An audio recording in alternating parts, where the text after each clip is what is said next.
আমার আলোচনার বিষয়, ময়ূরের পালক কোন দিকে রাখলে আপনার বাড়িতে সম্পদ বিপুল পরিমাণে বৃদ্ধি পাবে। তাহলে আসুন দেরি না করে শুনতে থাকুন। বাড়িতে ময়ূরের পালক রাখা খুবই শুভ বলে মনে করা হয়। এটা রাখলে নেতিবাচক শক্তি নষ্ট হয়। একে সুখের প্রতীক বলে মনে করা হয়। ময়ূর পালক দেখতে খুবই আকর্ষণীয়। কথিত আছে, ময়ূর দেখলে যেমন সুখ আসে, তেমনি ঘরে ময়ূরের পালক রাখলে সুখও পাওয়া যায়। ঘরে রাখলে ধন সম্পদের অভাব হয় না, সঙ্গে উন্নতির পথও খুলে যায়। কিন্তু জানেন কি, বাড়ির কোন কোণে ময়ূরের পালক রাখা সবচেয়ে শুভ? তাহলে শুনুন।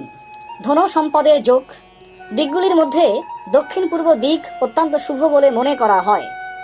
বাস্তুশাস্ত্র অনুসারে পূর্ব দিকের অধিপতি হলেন সূর্যদেব এবং ইন্দ্রদেব। এই কারণে বাড়ির পূর্ব দিকে ময়ূরের পালক রাখা খুবই শুভ।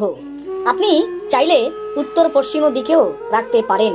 এই দিকে ময়ূরের পালক রাখলে অঢেল সম্পদ তৈরি হয়, ঘরে আশীর্বাদ থাকবে।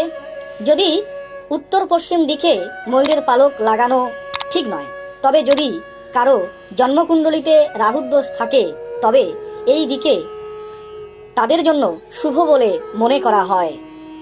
বাস্তুশাস্ত্র অনুসারে এটি করলে রাহুর দোষ শেষ হয়, সেই সঙ্গে ঘরে আশীর্বাদও শুরু হয়। 3. পড়াশোনার টেবিলে রাখুন। বাস্তুশাস্ত্র অনুসারে শাস্ত্র অনুসারে শিক্ষা অর্জনে ময়ূরের পালকের বড় ভূমিকা রয়েছে।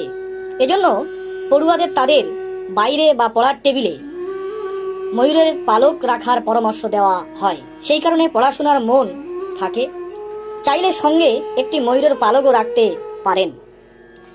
ঘরের সমস্যা দূর হবে। বাড়ির বেশিরভাগ মানুষই সাজসজ্জার জন্য ময়ূরের পালক ব্যবহার করেন। এই ময়ূরের পালক নেতিবাচক শক্তিকে ঘরে প্রবেশ করতে দেয় না।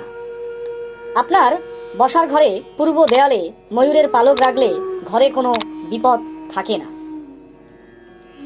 5. সবার ঘরে রাখুন। বাস্তুশাস্ত্র অনুসারে বাড়ির সবার ঘরে ময়ূরের পালক রাখলে বিবাহিত জীবনে শান্তি বজায় থাকে, সেই সঙ্গে হয় সুখের আগমন। বিয়ের পর স্বামী স্ত্রীর মধ্যে ঝগড়া দেখা দিলে ময়ূরের পালক লাগালে উভয়ের মধ্যে প্রেম বাড়ে। তা বন্ধু, আজ ছিল এই পর্যন্ত।